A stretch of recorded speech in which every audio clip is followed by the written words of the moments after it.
जब जॉब चाहिए सरकारी तो इंडिया करे अड्डा 24/7 पर तैयारी। अड्डा 24/7 India number 1 government job preparation app. नमस्कार, मैं हूं निखिल और आप देख रहे हैं दी लल्लन टॉप शो। देश के गृह मंत्री के जम्मू कश्मीर दौरे से कुछ घंटे पहले ही अगर सूबे में महानिदेशक रैंक के पुलिस अधिकारी की हत्या हो जाए तो पूरे देश का उस ओर ध्यान जाना लाजमी है। आज सुबह सुबह खबर आई कि जम्मू कश्मीर पुलिस के डीजीपी प्रिजन्स हेमंत कुमार लोहिया की हत्या हो गई है और हत्यारा फरार है। जम्मू कश्मीर में उग्रवाद और आतंकवाद के मद्देनजर सुरक्षा एजेंसियां सतत अलर्ट पर रहती हैं। फिर जब सूबे में केंद्रीय गृह मंत्री के स्तर का वीवीआईपी मूवमेंट होना तय होता है तो हफ्तों पहले से तैयारी भी शुरू हो जाती है। ऐसे माहौल में 57 साल के हेमंत कुमार लोहिया की हत्या ने एक वक्त के लिए पुलिस और प्रशासन को भी हैरान कर दिया था। हेमंत कुमार 1992 बैच के आईपीएस ऑफिसर थे। इसी साल अगस्त में उन्हें जम्मू कश्मीर में महानिदेशक कारागार बनाया गया था, डीजी प्रिजन्स। उनके अपने घर में मरम्मत चल रही थी, इसीलिए वो सपरिवार अपने पारिवारिक दोस्त दीपक खजूरिया के घर में रुके हुए थे, जो जम्मू शहर के उदयवाला इलाके में है। लोहिया परिवार के साथ उनके घर पर काम करने वाला यासिर अहमद भी खजूरिया के यहाँ आया हुआ था। 3 अक्टूबर की रात दोनों परिवार और यासिर घर में ही थे। उसके बाद क्या हुआ, सुनिए जम्मू कश्मीर पुलिस के महानिदेशक दिलबाग सिंह से। हेमंत लोहिया जी के जो दोस्त हैं राजीव खजूरिया जी, इनके घर में वो पिछले कुछ दिनों से रह रहे थे और रात को खाना खाने के बाद जब अपने बेडरूम में जाते हैं तो ये लड़का जो डोमेस्टिक सर्वेंट है, जो पिछले कुछ अरसे से काम करता था, वो कहीं पाँव में कोई थोड़ी उनकी चोट थी और पाँव को मरहम लगाने के लिए उस वक़्त अंदर था और अचानक उसने कुंडी लगा के उनके ऊपर हमला किया और बार बार उसमें जो है वो शार्प एज्ड वेपन के साथ उनके ऊपर अटैक किया। बाद में उनको आग लगाने की, किसी कपड़े को, तकिए को आग लगा के वो भी उनके ऊपर फेंका, शायद उनको सफोकेट करने के लिए। घर के लोगों ने बहुत कोशिश करी, दरवाजा अंदर से बंद था, इन्होंने बार बार उसको तोड़ करके अंदर जाने की कोशिश करी, मगर तब तक मुझे लगता है कि जख्मों की ताब न लाते हुए उनकी। यासिर ने पहले हेमंत का दम घोटने की कोशिश की, कांच की बोतल से उनका गला रेता और फिर शव को आग लगाने की भी कोशिश की, लेकिन जब वो ये सब कर नहीं पाया तो घर से भाग निकला। जब घर की सीसीटीवी फुटेज की जांच हुई तो यासिर घटना के बाद घर से भागता हुआ नजर भी आ गया। पुलिस ने तुरंत छापेमारी शुरू की। पुलिस ये तो जानती थी कि हत्या के पीछे यासिर है, लेकिन बड़ा सवाल था कि आखिर क्यों उसने ऐसा किया। बीते दिनों जम्मू कश्मीर में आतंकी हमलों का पैटर्न कुछ बदला है। हमलों के लिए ऐसे लोगों का इस्तेमाल किया गया जिनका कोई आपराधिक रिकॉर्ड रहा नहीं इससे पहले, इसीलिए ये लोग कभी पुलिस के रडार पर नहीं रहे और टारगेटेड किलिंग्स कर पाए, जिनमें पुलिस अधिकारियों, पुलिस के जवानों, घाटी के नामचीन कश्मीरी हिंदुओं और देश के दूसरे हिस्सों से कश्मीर काम करने आए लोगों की जान ली गई। फिर जम्मू कश्मीर में डीजी प्रिजन्स पर एक से एक खूंखार कैदियों की जिम्मेदारी होती है और पूर्व में कैदियों को छुड़ाने के लिए तरह तरह के हथकंडे अपनाए गए हैं। किलिंग्स, किडनैपिंग्स और हाईजैकिंग्स का इतिहास है, तो इन सारी दिशाओं में कयास लगने लगे। इतने में सोशल मीडिया पर एक मैसेज वायरल होने लगा।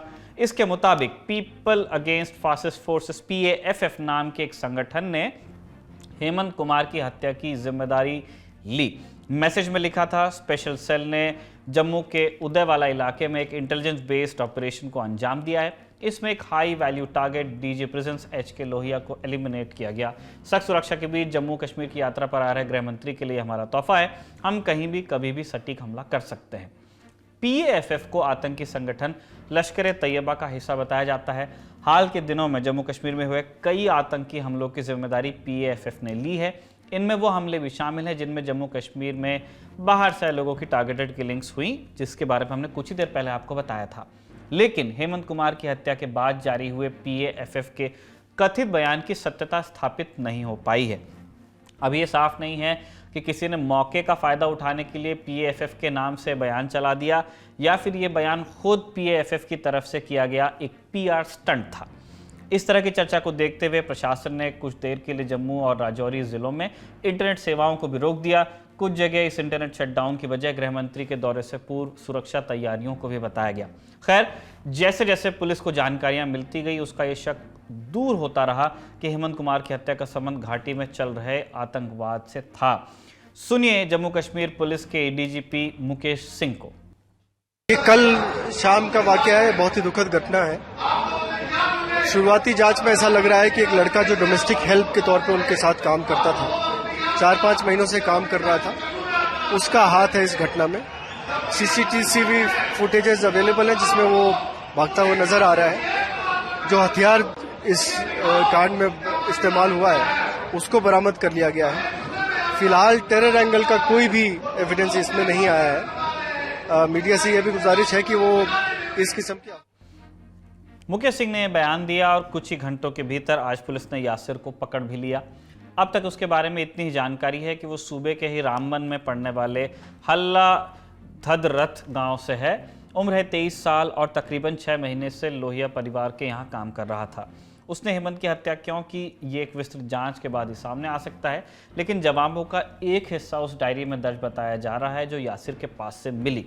सुनिए जम्मू कश्मीर पुलिस के एडीजीपी मुकेश सिंह ने इस डायरी के विषय में क्या कहा था। एक डायरी मिली है जिसमें कि उसने अपने हाथों से लिखा है। उसकी डायरी से ऐसा लगता है कि वो काफी डिप्रेशन की स्थिति में था और अपने आप की जान लेने की भी बात। दोपहर बाद तक इस डायरी के अंश प्रेस को भी मिलने लगे। डायरी में कई हिंदी सैड सॉन्ग्स का जिक्र है, दुख भरे गाने, दिल टूटने, जीवन और मृत्यु जैसे विषयों पर कोट्स हैं, नोट्स हैं, जैसे आई हेट माई लाइफ, जिंदगी तो बस तकलीफ देती है, सुकून तो अब मौत ही देती है, इत्यादि। आगे उसने ये भी लिखा है कि I want to restart my life, माने मैं अपनी ज़िंदगी में एक नई शुरुआत चाहता हूँ। माना जा रहा है कि ये सब यासिर ने खुद लिखा है। डायरी में ऐसे कई नोट्स हैं जिससे उसके अंदर की उथल पुथल के संकेत मिलते हैं। यासिर आगे इस डायरी में लिखता है, my life happy 10%, love 0%, tension 90%, sad 99%, fake smile 100%। Hemant Kumar की हत्या के बाद जब प्रेस ने जम्मू कश्मीर पुलिस के डीजीपी दिलबाग सिंह से यासिर के बारे में सवाल किए, तब उन्होंने भी उसकी दिमागी हालत की तरफ ही इशारा किया। सुनिए दिलबाग सिंह को। ये बहुत अनफॉर्चुनेट वाक़ा है कि घर में एक ट्रस्टेड आदमी जो आप बतौर कुक जिसको या बतौर डोमेस्टिक हेल्प इस्तेमाल करते हैं वो इस तरह की बात करे। कुछ रेलेवेंट क्ल्यूज ऐसे मिले हैं जिससे लगता है कि उसका स्टेट ऑफ माइंड जो थोड़ा सा काफ़ी डिफरेंट था और पुरानी उनकी हिस्ट्री में भी थोड़ा पता चल रहा है कि काफ़ी एग्रेसिव नेचर का वो आदमी था। अब ये जो वाक़ा हुआ है इसकी बाकी तहकीकात कर रहे हैं और उसके फ़ोटो जो हैं अलेज्ड मर्डरर के वो मीडिया में जारी कर दिए गए हैं। इसकी बाकी डिटेल जो है तफ्तीश के साथ। जैसे कि हमने पहले बताया, यासिर ने हेमंत की हत्या वास्तव में क्यों की, ये सामने आने में वक्त लग सकता है, कई सारे एंगल्स हो सकते हैं। खासकर यासिर की डायरी सामने आने के बाद ऐसा ज़्यादा लगता है। उसकी मेडिकल जांच के बाद ही स्पष्ट हो पाएगा कि क्या वो वाकई डिप्रेशन में था या किसी मेंटल डिसऑर्डर का शिकार था और क्या इस बिंदु की हेमंत की हत्या में कोई भूमिका थी। हम इस खबर का अंत एक नोट के साथ करना चाहते हैं। अगर आप या आपके किसी परिचित को, खुद को या किसी दूसरे को नुकसान पहुंचाने वाले विचार आ रहे हैं तो आप 9152987821 पर कॉल कर सकते हैं। यहाँ आपको उचित सहायता मिलेगी, एक्सपर्ट एडवाइस। मानसिक रूप से अस्वस्थ महसूस करने पर डॉक्टर के पास जाना उतना ही ज़रूरी होता है जितना शारीरिक बीमारी का इलाज। खुद को नुकसान पहुंचाना किसी भी समस्या का समाधान नहीं है, ना ही किसी और को ही नुकसान पहुंचाना। चलते चलते आपको गृहमंत्री के दौरे के बारे में भी बताते चलते हैं। अमित शाह 3 दिनों के लिए जम्मू कश्मीर में हैं। आज उन्होंने राजौरी में एक सभा की जहां उन्होंने सूबे की पार्टियों पर जमकर हमला बोला, पूर्ववर्ती पार्टियां, साथ ही अपनी सरकार की उपलब्धियां भी गिनवाई। गृहमंत्री ने गुज्जर, बकरवाल और पहाड़ी समुदाय के लिए आरक्षण का वादा भी किया। सुनिए। जस्टिस शर्मा का कमीशन बनाया है। जस्टिस शर्मा ने अपनी सिफारिशें भेज दी है और वो सिफारिशों में मेरे पहाड़ी, बकरवाल और गुर्जर तीनों को आरक्षण की सिफारिश की। मित्रों, मैं आपको कहने आया हूं, देश के प्रधानमंत्री का बहुत बड़ा मन है। ये सिफारिशें जो भेजी है उसकी एडमिनिस्ट्रेटिव प्रक्रिया समाप्त होते ही गुर्जर, बकरवाल और पहाड़ी भाइयों को आरक्षण का लाभ मिलेगा। दर्शक जानते हैं कि गुज्जर और बकरवाल समुदाय को 1991 से ही एसटी दर्जे के तहत 10% आरक्षण मिला हुआ था पूर्ववर्ती जम्मू कश्मीर में। सो आरक्षण का ऐलान अगर नया है तो वो पहाड़ी समुदाय के लिए है। गृहमंत्री ने यह भी साफ किया कि पहाड़ी समुदाय को आरक्षण देते हुए गुज्जर और बकरवाल समुदाय के हितों का भी ध्यान रखा जाएगा। अमित शाह 5 अक्टूबर को श्रीनगर में पुलिस और सुरक्षा बलों के आला अधिकारियों के साथ एक बैठक भी करने वाले हैं। सुरक्षा का मुआयना करेंगे, जायजा लेंगे। इसी दिन वो बारामूला में एक रैली को भी संबोधित करने वाले हैं। ये थी हमारी बड़ी खबर। अब गौर कीजिए कुछ सुर्खियों पर। पहली सुर्खी का संबंध देश के सर्वोच्च न्यायालय यानी सुप्रीम कोर्ट से है। खबर की ओर बढ़ने से पहले फटाफट अंदाज में सुप्रीम कोर्ट के कोलिजियम सिस्टम के बारे में आपको एक बेसिक आइडिया दे देते हैं। दरअसल सुप्रीम कोर्ट कोलिजियम 5 सदस्यों की एक बॉडी होती है जिसका नेतृत्व करते हैं chief justice of India, Bharat के प्रधान न्यायाधीश। सीजेआई के अलावा इस बॉडी में सुप्रीम कोर्ट के 4 सबसे सीनियर जज भी बैठते हैं। उनके बाद सुप्रीम कोर्ट और हाई कोर्ट में जजों की नियुक्ति और तबादलों का फैसला कोलिजियम ही करता है। इसके अलावा उच्च न्यायालय में कौन से जज प्रमोट होकर सुप्रीम कोर्ट को आएंगे, ये फैसला भी कोलिजियम ही करता है। इस वक्त कोलिजियम में सीजेआई यूयू ललित के अलावा justice Sanjay Kishan Kaul, justice DY Chandrachud, justice Abdul Nazeer और जस्टिस KM जोसेफ शामिल हैं। अब आते हैं खबर पर जिसके लिए हमने जिक्र किया। हम अभी जिस कोलिजियम की बात कर रहे थे उसके 2 सदस्यों ने सीजेआई यूयू ललित के एक पत्र पर आपत्ति जताई है। दरअसल सीजेआई ने सुप्रीम कोर्ट में 4 नए जजों की नियुक्ति के लिए कोलिजियम के बाकी सदस्यों को चिट्ठी लिखकर उनकी राय मांगी थी। सीजेआई की चिट्ठी में जिन नामों की सिफारिश की गई थी उनमें justice Ravishankar Jha, justice Sanjay Karol, justice PV Sanjay Kumar और सीनियर एडवोकेट KV विश्वनाथन शामिल हैं। आपत्ति की वजह क्या थी? दरअसल सुप्रीम कोर्ट ने जजों की नियुक्ति के लिए कोलिजियम की बैठक बुलाई जाती है, लेकिन सीजेआई ने इस बार पत्र लिखकर कोलिजियम के बाकी सदस्यों से उनकी राय मांगी। इसी को लेकर 2 जजों ने आपत्ति जताई कि अगर मंजूरी ली जानी है तो इसके लिए विधिवत बैठक बुलाई जानी चाहिए, न कि पत्राचार होना चाहिए। सूत्रों के मुताबिक इस मामले पर कोलिजियम की बैठक पिछले हफ्ते होनी थी, लेकिन एक जज के उपलब्ध ना होने की वजह से बैठक हो नहीं पाई। फिलहाल सीजेआई के पत्र पर आपत्ति जताने वाले कोलिजियम के 2 सदस्यों ने सिफारिश के लिए भेजे गए नामों पर किसी तरह के सवाल नहीं उठाए या उनकी जानकारी बाहर नहीं आई। फिलहाल सवाल प्रक्रिया का है। अगली सुर्खी नवरात्र पर्व से जुड़ी है। ये त्यौहार वैसे तो पूरे देश में धूमधाम से मनाया जाता है, लेकिन एक राज्य ऐसा है जिसकी चमक इस त्यौहार पर कई गुना बढ़ जाती है, जहां ग से गरबा होता है, गुजरात। इस राज्य से नवरात्र के उल्लास को फीका करने वाली कई खबरें सामने आ रही हैं। सबसे पहले बात गुजरात के खेड़ा जिले की। यहां गरबा कार्यक्रम के दौरान पत्थरबाजी की घटना हुई जिसमें 6 लोग घायल भी हुए। आज तक की रिपोर्ट के मुताबिक 3 अक्टूबर की रात खेड़ा जिले के उढ़ेला गांव में गरबा का आयोजन किया गया था। देर रात कुछ लोगों ने आकर उसे रोकने की कोशिश की। कार्यक्रम में शामिल लोगों के नहीं मानने पर पत्थर फेंकने शुरू कर दिए। खेड़ा पुलिस ने इस मामले में 9 लोगों को हिरासत में लिया। फिर सभी आरोपियों को गांव लाया गया और लोगों से माफी मंगवाई गई। इतना ही नहीं, पुलिस ने गांव वालों के सामने एक एक कर सबको पीटा भी। आरोपियों की पिटाई के कई वीडियो सामने आए। इनमें पुलिस वाले आरोपियों को लाठी से पीटते हुए नजर आते हैं। पुलिस की पिटाई पर गांव वाले जश्न मनाते और गुजरात पुलिस जिंदाबाद के नारे लगाते दिख रहे हैं। Instant justice. आज तक की रिपोर्ट के मुताबिक सरपंच ने गांव के बीचों बीच गरबा का आयोजन किया था। वहां तुर्जा भवानी का मंदिर है। मंदिर के ठीक बगल में एक मदरसा भी है। कुछ लोगों ने वहां गरबा खेलने से मना किया।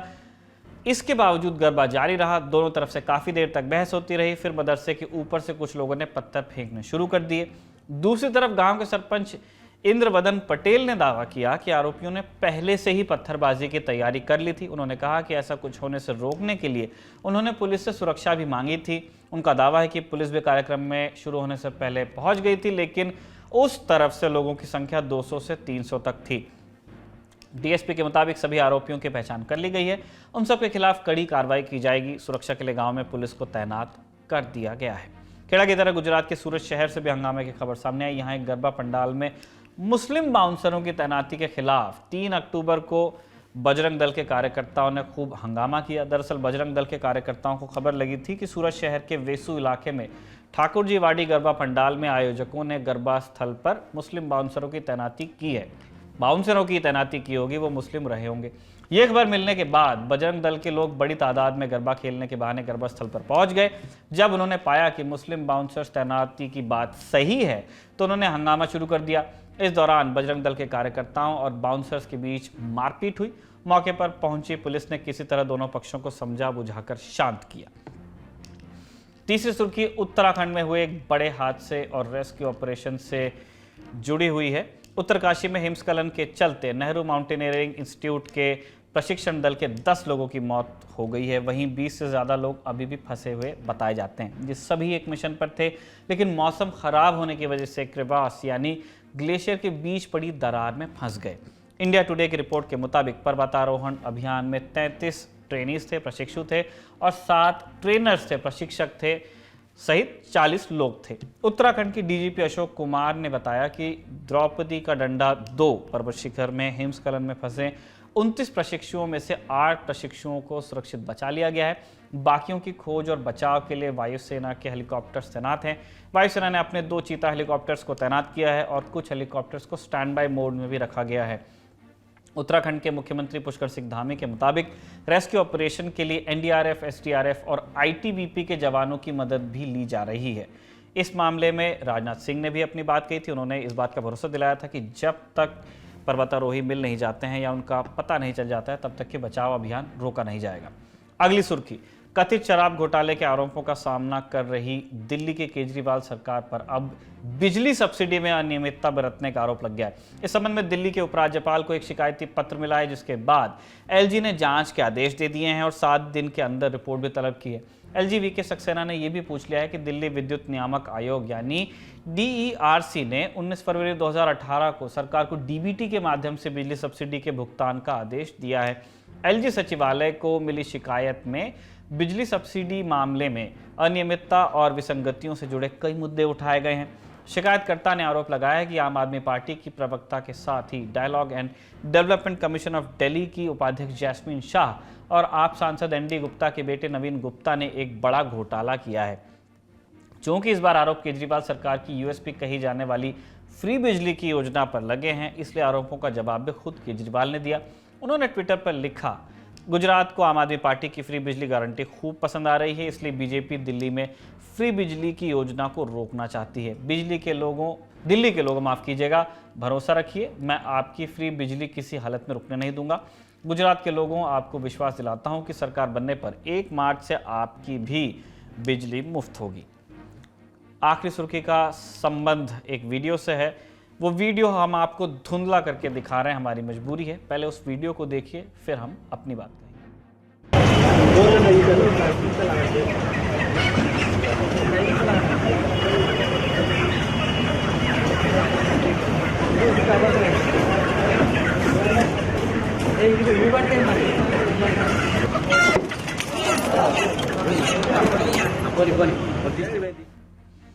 इस वीडियो के धुंधलेपन के पीछे क्या है, हम आपको बता देते हैं।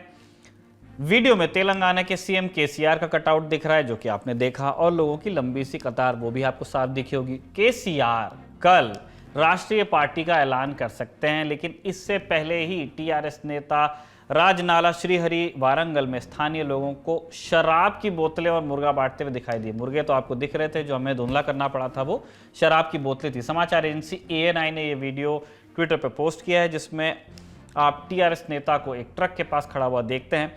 ट्रक के अंदर मुर्गे हैं और एक टेबल पर शराब की बोतलें सजी हुई हैं। आप वीडियो में देख सकते हैं कि शराब और मुर्गा लेने के लिए लोगों की कितनी लंबी लाइन नजर आ रही है। वैसे ये वीडियो आलोचना का केंद्र बना हुआ है, लेकिन एक सराहना तो बनती है। सराहना उन बेचारे मुर्गों की जो भागने के लिए ज्यादा फड़फड़ा नहीं रहे थे। शायद उन्हें एहसास हो गया था कि वो राष्ट्रीय स्तर पर देश के लोकतंत्र को मजबूत करने का काम करने वाले हैं, उड़ान देने का काम करने वाले हैं। सराहना बोतलों की भी होनी चाहिए। उनके चलते इस क्वार्टर में माने अक्टूबर से दिसंबर के बीच देश में लोकतंत्र थोड़ा हाई होता दिख सकता है, माने ऊपर उठता दिखाई दे सकता है। पार्टियां मुर्गे और शराब बांटें तो उसे रेवड़ी माना जाएगा या नहीं, इसका फैसला तो केंद्रीय चुनाव आयोग ही कर सकता है। संभव है कि भविष्य में मुर्गा और शराब बांटने वालों को ये भी बताना पड़े कि खर्चा कितना हुआ और पैसा कहां से आया। जी हाँ, चुनाव आयोग में एक प्रस्ताव पर विचार चल रहा है, जिसके मुताबिक पार्टियों को चुनाव से पहले वादे करते हुए ये बताना पड़ेगा कि इन वादों की पूर्ति में कितना खर्च आएगा और इसके लिए बजट जुटाया कैसे जाएगा। दर्शक जानते हैं कि सुप्रीम कोर्ट में इस मामले पर सुनवाई लंबित है। ये था आज का दी ललन टॉप शो। अगले एपिसोड में आपसे फिर मुलाकात होगी, इस उम्मीद के साथ विदा लेते हैं। देखते रहिए दी ललन टॉप। शुभ रात्रि।